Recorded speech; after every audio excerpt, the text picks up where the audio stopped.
Welcome back to the Real News Network. I'm Paul Jay at our studio in Washington, D.C. Our special guest today is Helen Thomas.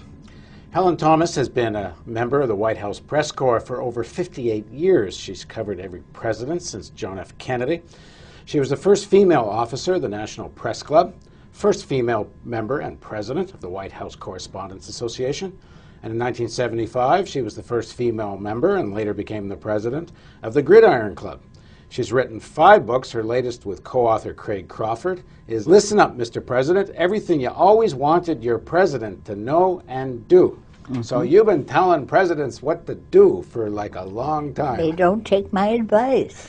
Well, here's an example. President Obama, first of all, welcome. Thanks for joining us.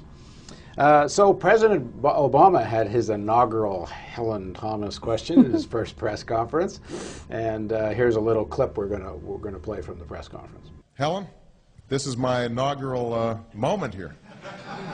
I'm really excited. Mr. President, do you know of any country in the Middle East that has nuclear weapons? With respect to nuclear weapons, I don't want to speculate. What I know is this, that if we see a nuclear arms race in a region as volatile as the Middle East, everybody will be in danger. And one of my goals is to prevent nuclear proliferation generally. I think that it's important for the United States, in concert with Russia, to lead the way on this. Okay? All right. Sam Stein, Huffington Post. Where's Sam? So President Obama really never answered your question about nuclear weapons in the Middle East, and obviously it would be pitiful if we took his answer truthfully, because he said I didn't want to speculate. Well, the president is not supposed to speculate as to who has nuclear arms or not. He's supposed to know. Well, obviously, we know he knows, and this is this great we know, and he knows we know we know. I was testing his credibility.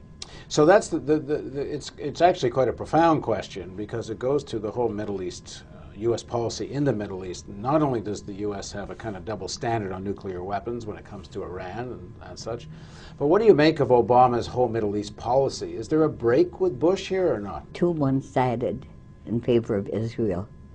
He ignores all the horrors that have happened to Palestinians. Their country taken away, thousands imprisoned for many, many years. We give them arms, we give the aid to Israel, as it continues to occupy and just treat the Palestinians like they're newcomers, and these are Europeans who come there, who have no ties to Palestine. When President Obama was elected and was first discussing foreign policy, there was a suggestion from him there would be a new approach to the Middle East. He made his speech in Cairo. He suggested, not suggested, he said that Israel should stop any settlement expansion. What's happened since all of that? He took the easy way out, which is to go along with Israel, which most countries do. They have the power, propaganda, and everything else to sell their point of view. Palestinians have no voice. So in terms of understanding, what President Obama has done is nothing new. This has been a White House approach for a long time. Accused of being a Muslim, which is, the worst thing can happen to you, apparently. And I think he was afraid of that kind of tie. But you've been covering the White House, as we said, for like 58 years. Is there talk about the whole history of U.S. approach to Israel and the Palestinian conflict? When Israel was created, and they declared themselves in 1948, Truman went along, they knocked on his door at 3 o'clock in the morning. He did the unheard of thing to get out and recognize the state of Israel while we were still debating the whole situation at the UN. He left our own representatives high and dry. Well, every president has been confronted with that. Eisenhower tried to be a little bit more even-handed. Nixon sent an envoy to the Middle East as soon as he took office. It was former Governor Bill Scranton, and he came back after a fact-finding trip for about 1 month. He told President Nixon we should be even-handed in the Middle East. The Zionists went out of their minds saying, what do you mean even-handed? It's like I'm telling you, why don't you try to be fair? That report has gathered that much dust on state, but never saw the real light of day. And every president has been confronted with this issue. And it is an issue. People have the right to defend their own country. Now, 2,000 years.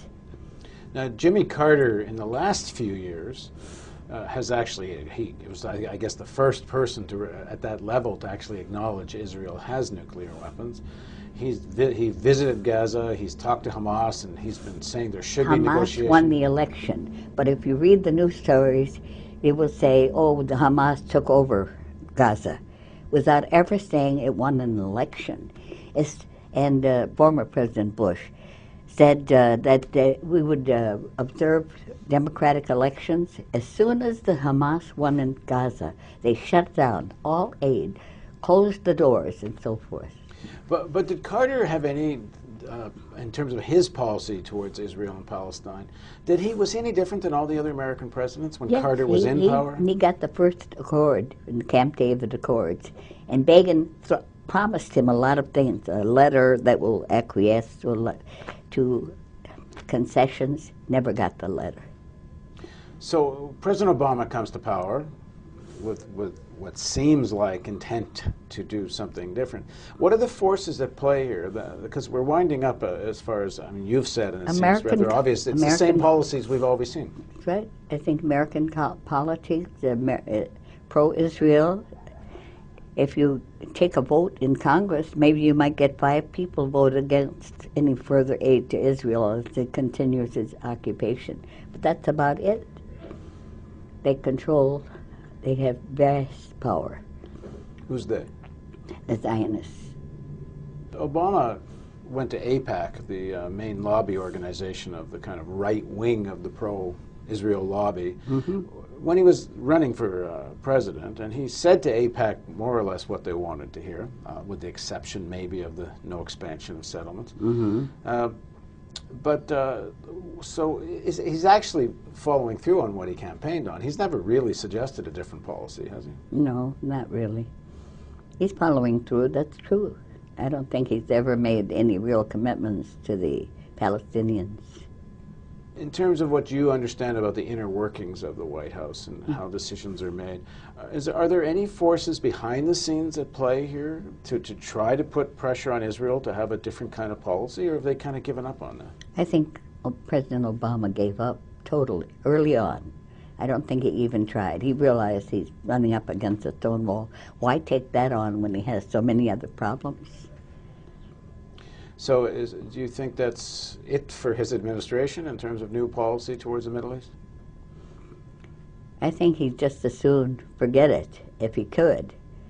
But more and more, I think you can never escape the Middle East problem. As no modern president has been able to. At some point, it'll come back to him. And at the next press conference with President Obama, assuming he calls on you, I don't know if he liked your first question very much.